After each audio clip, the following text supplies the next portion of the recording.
அந்த திராவிட முன்னேற்ற கழகத்தினுடைய மேடையில் முதலமைச்சர் மு.க. ஸ்டாலின் அவர்கள் பேசுறாரு. அதிமுக அடிமை கட்சி, பாரதிய ஜனதா கட்சியை பொறுத்தவரை சங்கி கட்சி, ரெண்டு பேருமே டெல்லிக்கு அடிமையா இருப்பதற்காக ஒரு கூட்டணியை உருவாக்கி இருக்கிறாங்க. இதை தற்கூரி உதயநிதி பேசியிருந்தால் பரவாயில்லை, மன்னிச்சிடலாம். ஆனா தமிழகத்தினுடைய முதலமைச்சராக இருப்பவர் திராவிட முன்னேற்ற கழகம் ஆட்சியில் இருந்ததை விட, அவர்களை விட அதிகமாக ஆட்சியில் இருந்தவர்கள் அனைத்து இந்திய அண்ணா திராவிட முன்னேற்ற கழகத்தினுடைய கட்சியும் அதனுடைய தலைவர்கள். ஒரு முதலமைச்சர் இந்த வார்த்தையை பேசிய பிறகு அவருக்கு நாம பதில் சொல்லினா தப்பா போயிடும். ஆமாம், என்னை பொறுத்தவரை அனைத்து இந்திய அண்ணா திராவிட முன்னேற்ற கழகம் அடிமை கட்சி தான். யாருக்கு அடிமை? மக்களுக்கு அடிமை.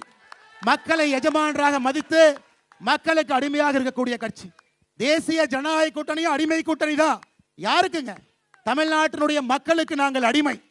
தமிழ்நாட்டினுடைய மக்கள் எஜமான்களாக அவர்களுக்காக சேவை செய்ய வேண்டும் என்று நினைக்கக்கூடிய கூட்டணியை நீங்கள் அடிமை என்று சொன்னால் அதை பெருமையாக எங்கள் நெஞ்சிலே அணிந்து கொண்டு மக்களுக்காக 100 நாட்கள் நாங்கள் இங்கே இருப்போம், களத்தில் இருப்போம், ஆட்சி மாற்றம் வரும்.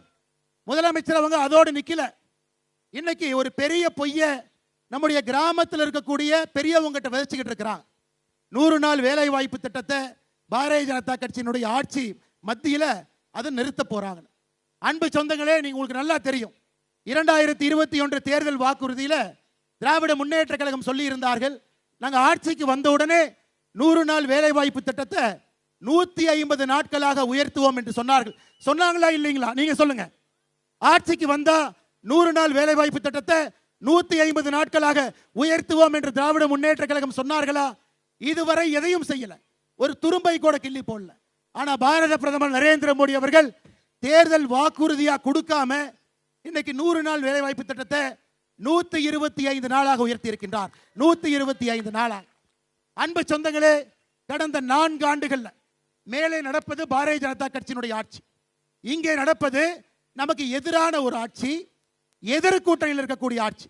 யோசிச்சு பாருங்க, 100 நாள் வேலை வாய்ப்பு திட்டத்துக்கு இந்தியாவில் அதிகமான பணத்தை பாரத பிரதமர் கொடுத்தது தமிழ்நாட்டிற்கு மட்டும்தான்.